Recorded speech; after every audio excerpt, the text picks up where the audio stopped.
قطر نے LNG کی پیداوار بند کرنے کا اعلان کر دیا. دنیا بھر میں گیس کا شدید بحران پیدا ہونے کا خدشہ ہے. دنیا بھر کو 20% LNG قطر سپلائی کرتا ہے. غیر ملکی خبر ایجنسی کے مطابق قطر کے پیداواری یونٹس کو ایرانی حملوں میں نشانہ بنایا گیا. اب ہرمز کی بندش سے بھی صورتحال زیادہ بگڑی ہے. LNG کی پیداواری صلاحیت بحال ہونے میں 1 ماہ لگے گا.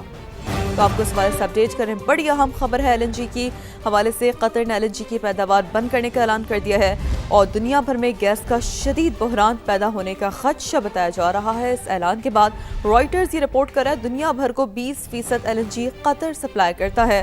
غیر ملکی خبر ایجنسی کے مطابق قطر کی پیداواری یونٹس کو ایرانی حملوں میں نشانہ بنایا گیا. اب ہرمز کی بندش سے بھی صورتحال زیادہ بگڑی ہے. امریکہ کا تیل کی عالمی منڈی پر دباؤ کم کرنے کے لیے بڑا فیصلہ. خبر ایجنسی کے مطابق امریکہ نے سمندر میں موجود روسی تیل کی فروخت کی اجازت دے دی. یہ چھوٹ صرف 30 دن کے لیے دی گئی ہے. اہم خبر جس سے آپ کو آگاہ کر رہے ہیں. خبر ایجنسی رائٹرز کے مطابق امریکہ کا تیل کی عالمی منڈی پر دباؤ کم کرنے کے لیے بڑا فیصلہ. امریکہ نے سمندر میں موجود روسی تیل کی فروخت کی اجازت دے دی. مشرق وسطی میں کشیدگی. ملک میں ایندھن کے ممکنہ بحران سے نمٹنے کا مشن. وزیر اعظم شہباز شریف نے آج ہنگامی اجلاس بلا لیا. قومی ایکشن پلان پر غور ہوگا. ممکنہ تیل بحران سے نمٹنے کے لیے ہنگامی اقدامات کی منظوری دی جائے گی. پیٹرولیم مصنوعات کی قیمتوں کا ہفتہ وار تعین ایجنڈے میں شامل. ذرائع کے مطابق پیٹرول ڈیزل کی ذخیرہ اندوزی اور سمگلنگ پر سخت کارروائی ہوگی. LNG LPG قدرتی گیس ترجیحی شعبوں کو فراہم کی جائے گی. کابینہ کی اقتصادی رابطہ کمیٹی کا اہم اجلاس بھی آج طلب. تعلیمی اداروں میں آن لائن کلاسز اور ورک فرام ہوم سمیت متعدد تجاویز دی جائیں گی. کارپوریٹ سیکٹر سمیت نجی اداروں میں بھی ورک فرام ہوم سے متعلق سفارشات تیار کی گئی ہیں. مشرق وسطی میں کشیدہ صورتحال کے باعث RLNG کی سپلائی متاثر. رمضان کے لیے اعلان کردہ شیڈول پر نظر ثانی کا فیصلہ کر لیا. سحر افطار میں صارفین کو گیس کی فراہمی یقینی بنائی جائے گی. دیگر اوقات میں گیس لائن پیک کو مد نظر رکھ کر دی جائے گی. پرانا شیڈول بحال کرنے کا ابھی کوئی فیصلہ نہیں ہوا. رمضان میں گھریلو صارفین کو گیس کی فراہمی اولین ترجیح. CNG کمرشل انڈسٹریل صارفین کو گیس کی سپلائی متاثر ہوگی. وزیر اعظم محمد شہباز شریف کے ملیشین وزیر اعظم اور انڈونیشیا کے صدر سے ٹیلی فونک رابطے. مشرق وسطی کی کشیدہ صورتحال پر تشویش کا اظہار کیا گیا. رہنماؤں نے سفارتی رابطے جاری رکھنے پر اتفاق کیا. وزیر اعظم شہباز شریف نے کہا ایران پر اسرائیلی حملوں اور خلیجی ممالک کے خلاف کارروائیوں پر شدید تشویش ہے. تمام ریاستوں کی خود مختاری اور علاقائی سالمیت کا احترام UN چارٹر کے مطابق یقینی بنانا چاہیے. دونوں رہنماؤں سے گفتگو میں وزیر اعظم نے زور دیا کہ تمام فریق تحمل کا مظاہرہ کریں, کشیدگی کم کریں اور مسائل سفارتکاری کے ذریعے حل کریں. وزیر اعظم نے دونوں رہنماؤں کو افغانستان سے متعلق حالیہ پیش رفت اور دہشت گردی کے خلاف پاکستان کی کوششوں سے آگاہ کیا.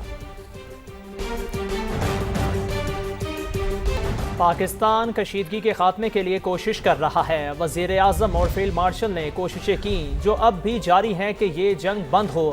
رانا ثناء اللہ کی پروگرام ندیم ملک لائیو میں گفتگو. کہا PTI کو وزیر اعظم ہاؤس میں بریفنگ میں جانا چاہیے تھا. پاکستان میاں شہباز شریف صاحب نے اور فیلڈ مارشل صاحب نے بھرپور طریقے سے کوشش کی ہے اور اب بھی وہ کوشش جاری ہے جنگ جو ہے یہ بند ہو جائے. اور پاکستان اس وقت بھی اس کوشش میں ہے کہ یہ معاملہ جو ہے یہ دوبارہ نیگوشیشن ٹیبل پہ آئے. اس مقصد کے لیے پاکستان نہ صرف خود اپنے طور پہ کوشاں ہے بلکہ جو دوسرے اسلامی ممالک ہیں ان کے ساتھ بھی رابطے میں ہے اور ان کو بھی بیچ میں جو ہے وہ ہم کوشش کر رہے ہیں کہ وہ بھی اپنا کردار ادا کریں. ان کا وہاں پہ موجود ہونا جو ہے وہ ایک یعنی حب الوطنی کا تقاضا تھا.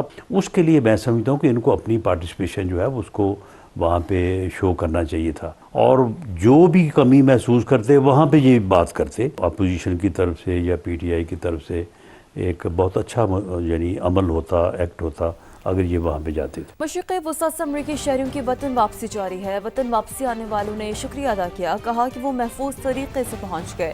UAE اور حکومت سے بہت انہوں نے مدد کی.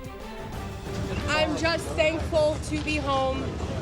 Thank you to the UAE for keeping my husband and I safe. We were there for a birthday trip. I feel that they did a lot more for us to keep us safe then. I feel like it was a stressful situation just not knowing, when we can come back, especially we were there for a small transit. so that was really difficult. But we were able to get back, and now we feel really good to be back home. Even in the rain and the snow, it feels good to be back. I think it was more about the uncertainty of when you're coming back. Because again, city felt safe. The king was walking on Dubai Mall by March 1st, 2nd. Our hotel was actually next to, we could see the US consulate in Dubai from our window. We ended up actually checking out that morning, and then that same night, there was a drone attack on it, so.